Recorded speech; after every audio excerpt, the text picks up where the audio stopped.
A paz de Deus e a graça bendita do Senhor Jesus esteja dentro do teu coração. Este vídeo está um pouco longo, mas eu acredito que é um dos vídeos mais importantes que eu faço nesse canal a respeito da congregação cristã no Brasil. Caso você não tenha paciência para assistir a esse vídeo inteiro, assista por partes, assiste um pouco agora, um pouco à noite, um outro pedaço do vídeo amanhã, mas não deixe de assistir esse vídeo. Nos últimos dias eu tenho procurado fazer vídeos voltados a cristãos em geral, independente de placa denominacional. Sabe, eu quero desvincular siglas desse canal, tá? Por quê? Eu não quero que o meu canal seja vinculado a um canal de uma determinada denominação. Eu não quero que as pessoas me olhem somente como simplesmente um defensor de placa. Quando eu uso a sigla CCB, é porque aquele determinado assunto ou aquela forma doutrinária de pensar que eu vejo que é bíblica e que é relacionada à congregação cristã, que as pessoas entendam, que as pessoas vejam o vídeo. Eu defendo preceitos bíblicos e grande parte dos preceitos bíblicos que eu defendo, a congregação cristã no Brasil obedece. Mas enfim, o assunto desse vídeo é de grande importância para a congregação cristã no Brasil. Eu quero falar sobre uma petição, um abaixo-assinado, que sugere algumas medidas a serem tomadas pelo Conselho de Anciães da Congregação Cristã no Brasil. Eu imprimi esse documento com 10 medidas que propõem algumas melhorias à igreja. Tá? Eu estou com esse documento aqui em mãos e eu quero, nesse vídeo, fazer uma análise sobre essa petição e entrar aqui em um consenso com todos vocês se é viável ou não, se é interessante ou não essa petição ser assinada. Eu já falei em um vídeo anterior que nós devemos analisar as coisas com a razão e não com a emoção. Eu, com o meu senso crítico, e você também deve usar o seu senso crítico, julgar, refletir os argumentos, assim refletindo para eu e você saber se essa petição tem fundamento, se vai contra ou a favor dos meus conceitos. Fazer uma análise se essa petição, se esse abaixo-assinado que está sendo proposto ao Brás, se ele fere ou não os nossos princípios bíblicos e ver se tem alguma possibilidade de ser acatada pelo Ministério de Anciães do Brás. Então, eu usando a razão e o senso crítico, eu analisei a proposta desse requerimento e eu confesso para todos vocês, eu sei que vocês veem sinceridade nas palavras que eu falo. Não tem nada de anormal, de herético e antibíblico nessa petição, por incrível que pareça. Eu estou com as folhas aqui e eu vou ler essa petição na íntegra a todos vocês. São 10 petições que não confrontam a doutrina da congregação cristã no Brasil. Essa petição não é para esculhambar a igreja, ao contrário. E eu vou ter que reconhecer aqui nesse vídeo e dar a minha mão à palmatória e dizer que se o Brás acatar esses pedidos, isso vai melhorar e muito a obra de Deus. E antes de algum de vocês vir aqui me julgar nos comentários e dizer ai, tá virando reformista? Não, eu não tô virando reformista. Tem muita coisa que eu discordo da pregação da reforma do doutor. Vocês sabem bem disso, que aqui no canal eu tenho 2 ou 3 vídeos rebatendo algumas coisas deles. Mais uma vez eu digo, eu estou do lado da fé, estou do lado do evangelho, estou do lado da palavra de Deus. E é o lado que todos vocês que me assistem devem estar. E eu também estou do lado de cristãos sinceros que querem um lugar melhor para se congregar. Ah, mas não tá bom na congregação? Tá bom. Se puder melhorar mediante a essas petições que está aqui nesse documento, com certeza ficaria melhor ainda, pelo amor que eu tenho a Deus, a Jesus Cristo. O amor que eu tenho por essa obra, o lugar que Deus me chamou e me converteu, que é a congregação cristã no Brasil, é que eu estou disposto a lutar por melhorias, como estudo bíblico.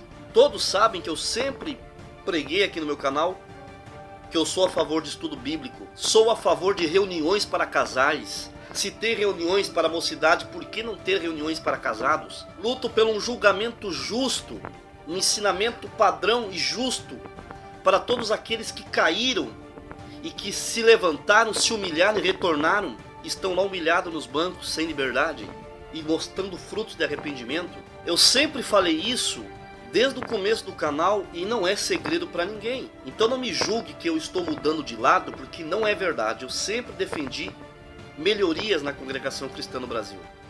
Mas eu sempre falei e sugeri coisas para melhorar o ambiente onde nós servimos a Deus. E eu vou ler essa petição para nós analisarmos por que seria interessante assiná-la, para vocês verem que não é algo para destruir a obra de Deus, mas sim é algo que vai agregar valor no andamento dessa obra.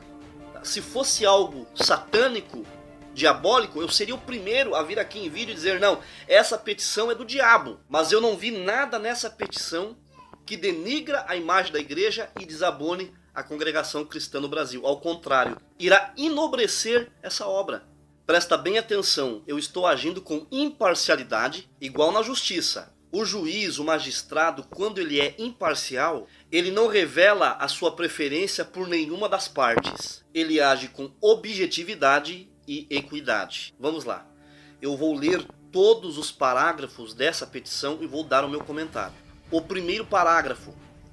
Fim de todas as formas de discriminação das mulheres na CCB. Fim de toda a doutrina e poder eclesiástico que invada o direito à privacidade e intimidade dos membros registrados da igreja. Bom, eu pergunto às irmãs que me assistem aqui no canal, deixem a sua opinião nos comentários.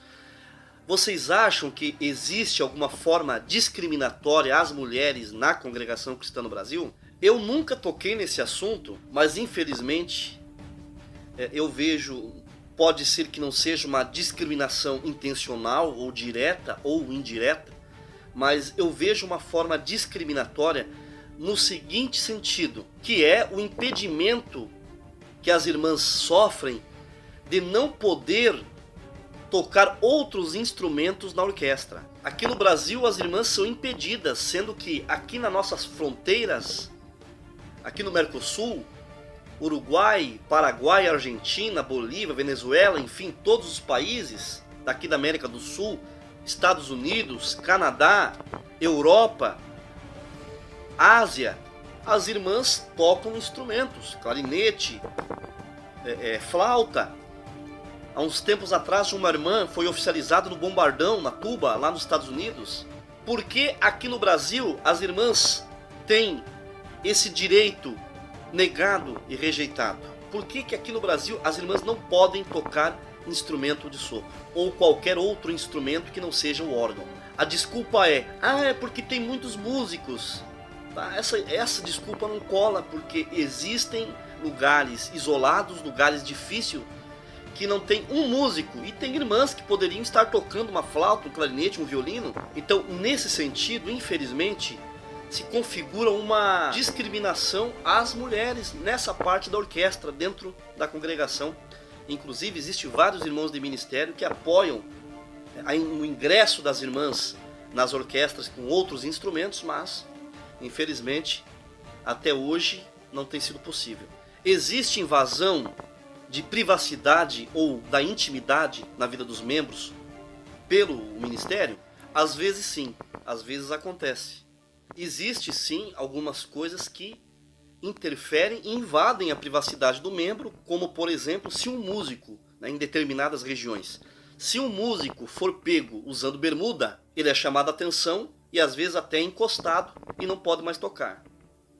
Ainda existem lugares que músicos e organistas que têm televisão têm o seu direito tolhido de tocar na igreja. E esse parágrafo da petição não está errado, está até de acordo com a Bíblia. Em 1 Pedro, capítulo 5, verso 3 e 4, ali Pedro dá um conselho aos ministros, aos que tomam conta do rebanho de Deus. E no começo do versículo 3 ele diz: pastoreai o rebanho de Deus.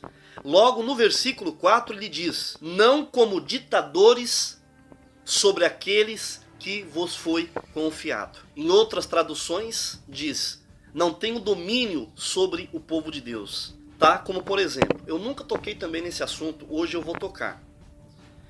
Vocês não sabem o tanto de e-mails, de perguntas, de indagações, de questionamentos que eu recebo diariamente no meu e-mail, no meu Instagram. Jovens perguntando o seguinte: irmão, eu tô gostando de uma irmãzinha da Assembleia de Deus. Será que se eu namorar e casar com ela, eu perco a liberdade? Eles me tiram da orquestra? Eu vou falar aqui para vocês qual que é a resposta que eu já dei para vários moços e moças que vieram me perguntar essa questão.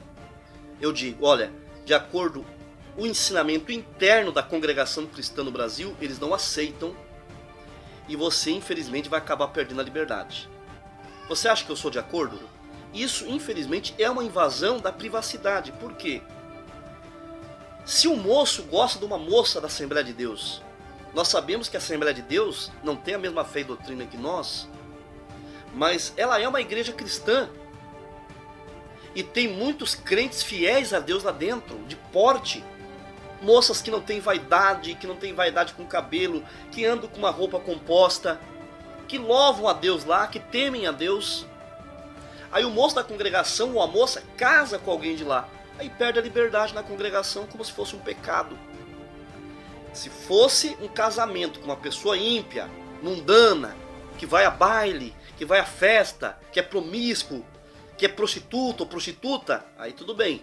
Mas é uma pessoa crente, mas de outra denominação, eu acho que não deveria ter corte de liberdade nesse sentido. Então isso é uma invasão de privacidade e na intimidade da vida dos membros. Querer escolher quem que o membro deve casar ou não.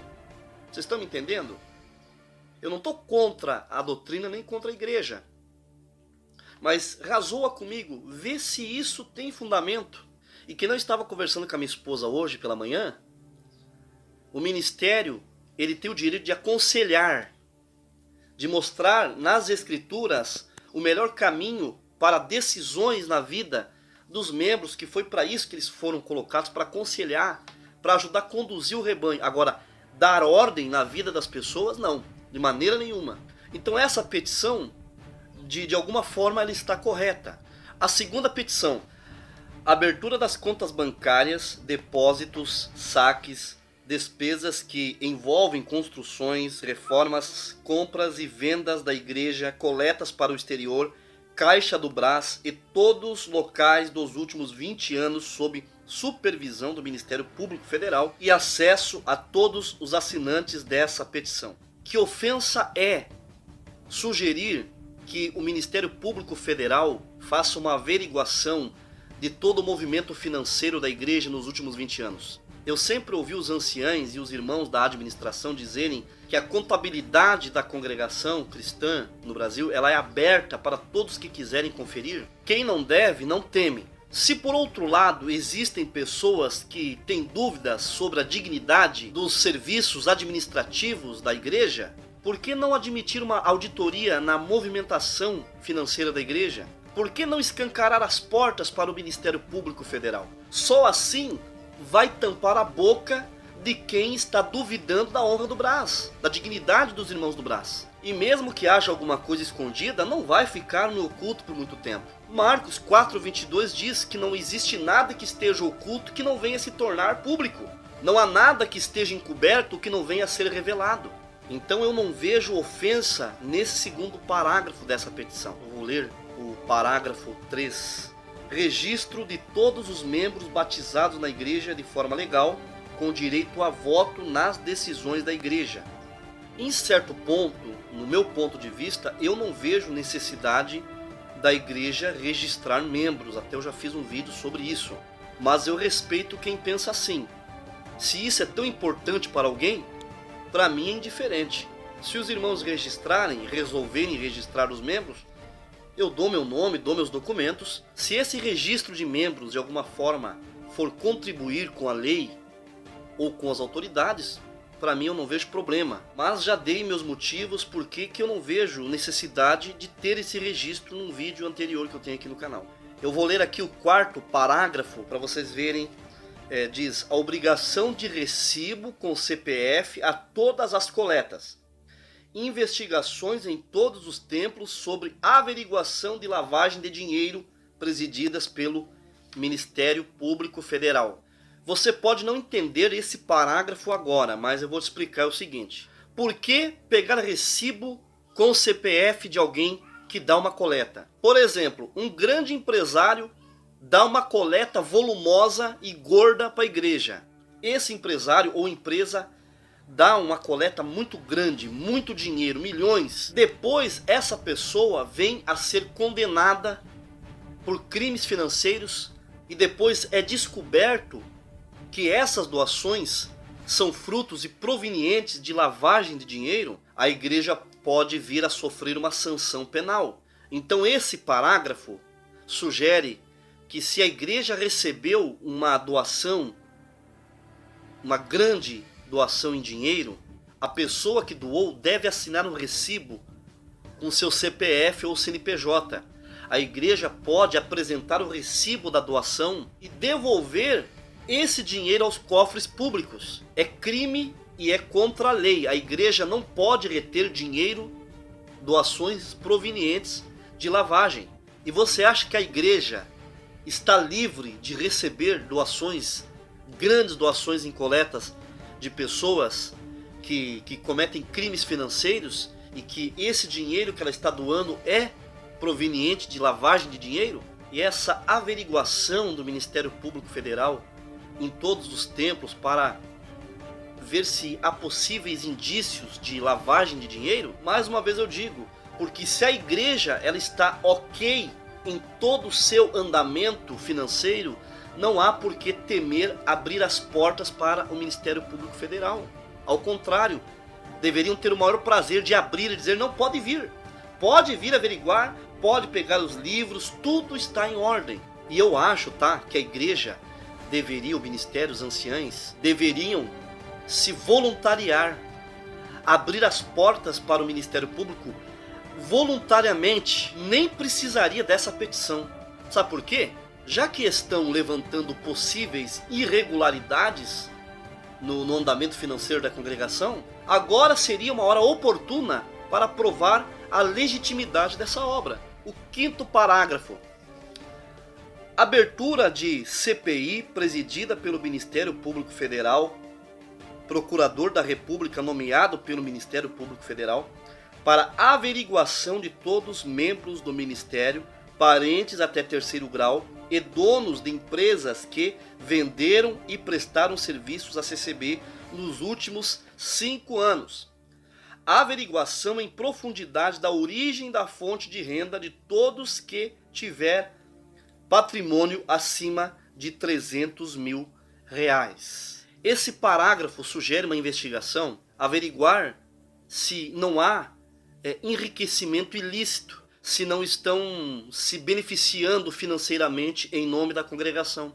Averiguar se o patrimônio que esses irmãos do ministério possuem condiz com a renda que eles têm mensal. Se os irmãos são puros, como eu acredito que são, puros de mãos e limpos de coração, por que rejeitar uma investigação nesse sentido? Se todo o patrimônio que esses irmãos do ministério, no caso envolvidos com essas 52 empresas, se todo o seu patrimônio e toda a sua vida material financeira é proveniente de um trabalho honesto, por que não ceder uma investigação? Mais uma vez eu digo que você cedendo para uma investigação estaria tampando a boca de muitas pessoas que estão duvidando da integridade dos irmãos. O 6º parágrafo. Instauração de inquérito policial em todos os casos comprovados de furto e desvios de coleta, repatriação do dinheiro furtado e responsabilização criminal dos prevaricadores juridicamente nomeados nas igrejas. Infelizmente existe esse problema, já houve casos de desvios e furtos de coleta. Aconteceu isso uns anos atrás. A pessoa confessou o crime, mas não foi responsabilizada criminalmente, também o dinheiro não foi devolvido aos cofres da igreja. Então, no caso, se houver desvios de coleta, a pessoa tem que ser presa e o dinheiro tem que ser devolvido à igreja. O 7º parágrafo. Abertura de inquérito policial para averiguação de crime de cartel de 52 empresas com responsabilização criminal a todos os envolvidos, passiva ou ativamente, investigações presididas pelo Ministério Público Federal. Mais uma vez entra o caso aqui das 52 empresas que estavam unidas com o Brás, em sociedade com o Brás, em um convênio para compra de materiais, fraldas, produtos de limpezas e outros produtos de uso da congregação. E essa história das 52 empresas é verdade, porque tem canais aí que estão esfregando literalmente na nossa cara os folders com os produtos lá, e ainda dizendo que o Senhor Deus preparou tal, e até o Brás tirou do ar o link das empresas, porque era um assunto que era para ficar em sigilo e a Irmandade não poderia ficar sabendo, somente os irmãos ali da administração e do convênio. Se você não sabe o que é cartel, e para você saber que cartel é crime, isso é o que supostamente estaria acontecendo entre o Brás e essas 52 empresas. Não há problema de uma empresa que é de irmãos na fé oferecerem produtos, materiais a baixo custo para a congregação. O problema é que se esses convênios dessas 52 empresas estavam trazendo benefício próprio a aquela panelinha, aqueles integrantes, é crime. Agora, se não há irregularidade, então não há mal nenhum de aceitar uma averiguação do Ministério Público. O 8º parágrafo. Criação de Assembleia Popular Local para toda a Irmandade decidir todas as decisões da igreja local. Na verdade, seria muito bom se a igreja, se a Irmandade tivesse mais voz ativa nas decisões tomadas pelo Ministério. Para mim, não vejo mal nenhum nisso, até seria muito bom. Não há nada de antibíblico a igreja ter o direito de optar, de opinar. O 9º parágrafo. Fim da nomeação indireta para cargos, ministério, e fim das reuniões secretas. O fim dessa nomeação direta nada mais é do que inibir o nepotismo na igreja, porque já houve casos assim. Um ancião não pode apresentar um parente, alguém da família, para o ministério, mas o outro ancião pode. Por exemplo, já aconteceu de um ancião dizer: apresenta o meu sobrinho que eu apresento o teu filho. Então essa nomeação indireta seria, por exemplo, como em países que usam parlamentarismo. Os parlamentares fazem as decisões e o povo aceita. Era como antigamente, aqui no Brasil, que os presidentes eram nomeados pelos votos do Senado lá na Câmara. Depois veio as diretas já, e o povo teve como votar diretamente para escolher a liderança. Então, nesse caso, é uma sugestão de que candidatos, pessoas que fossem aptas para possuir um cargo ou ministério na igreja, fossem apresentados previamente à Irmandade, e a Irmandade poderia decidir se aceitaria ou não aquele irmão para o ministério, como vimos casos de pessoas serem levantadas para ocupar um cargo de cooperador, ancião, ou seja, enfim, diácono, e a igreja não aceitar.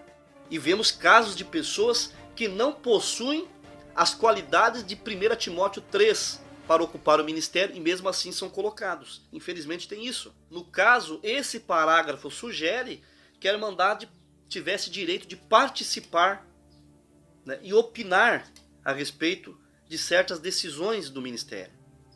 Isso não diminui eles em nada. Eles estariam honrando a igreja. Um exemplo: um irmão é estúpido, ignorante, soberbo, não gosta dos mais humildes. Aí a igreja olha e fala: não, esse cidadão aí para ancião, para cooperador, não. Eu não aceito, não vamos aceitar. A igreja poderia dizer não para os irmãos: não, nós não aceitamos ele. Mas mesmo assim, muitas vezes são colocados e enfiados goela abaixo para a igreja. Se fosse dado essa liberdade para a igreja, nenhum ancião ia levantar o filho. É porque é filho?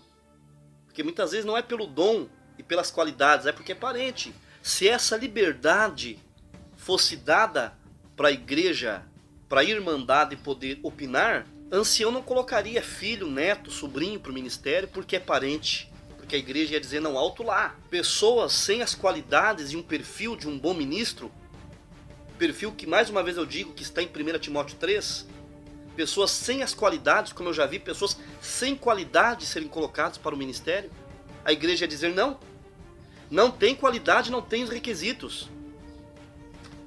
Eu não vejo nada de antibíblico nisso. E o 10º parágrafo, responsabilização criminal dos culpados e anistia penal aos que colaborarem e assinarem esta petição, se declarando culpados de imediato, mantendo somente a responsabilização civil de bloqueio de bens. Por exemplo, se alguém do ministério realmente estiver praticando crimes financeiros, né, em nome da congregação cristã, entendeu? Esse parágrafo dá anistia penal. Por exemplo, se eles assinarem essa petição e se declararem culpados de imediato, terão somente a responsabilização civil de bloqueio de bens. Ou seja, a pessoa receberia um ato de benevolência da justiça, tá? E responderia em liberdade. Agora me diga, que razão nós teríamos para não assinar essa petição? Você viu alguma heresia nessa petição? Realmente, se houvesse alguma coisa, eu seria o primeiro a descer a lenha. Pelo amor que eu tenho na obra de Deus, pelo amor que eu tenho na congregação cristã no Brasil, eu vejo que se o Brás acatasse essa petição, eles poderão provar a integridade e a transparência da nossa instituição. Abra o teu raciocínio. Você ama a congregação cristã no Brasil? Então por que não assinar essa petição? Então se você ama essa obra, assina. Porque só assim, o Brás acatando essa petição, eles mostrarão aos que são contra a nossa igreja que nós estamos corretos, que a nossa igreja é transparente e anda retamente perante a lei. Assim vai mostrar, vai expor a integridade e a honestidade da nossa instituição. É isso que está em jogo. É a moral. Eu assinei porque eu quero ver o bem da obra de Deus. Porque só terá medo dessa petição quem não está andando de acordo, não está correto perante a lei. Os irmãos do Brás só irão contra essa petição se realmente existir algo ilícito no meio deles. Mas como eu acredito na honestidade do nosso querido ministério, eu tenho certeza que não existe nada que desabone eles perante a lei. Você acha que eu estou jogando vocês contra a igreja? De maneira nenhuma. Eu estou aqui em defesa dela. Essa petição vai de alguma forma defender a moral da nossa congregação cristã. Quem não quer ver as irmãs tocando outros instrumentos na igreja? Quem não quer poder dar as coletas, contribuir na igreja, na piedade, nas viagens, nas construções, na manutenção da igreja e saber aonde está indo o dinheiro? Qual membro da igreja não deseja ter um mestre, um ensinador, alguém com o dom de pastor que está ali à frente do povo para apacentar, para aconselhar, mas não para impor regras e ditadura na vida das pessoas? Pensa bem, reflita se eu estou falando alguma mentira aqui. Eu sempre defendi essa obra e defendo, tá? Mas essa petição eu não vejo nada de satânico nisso aqui.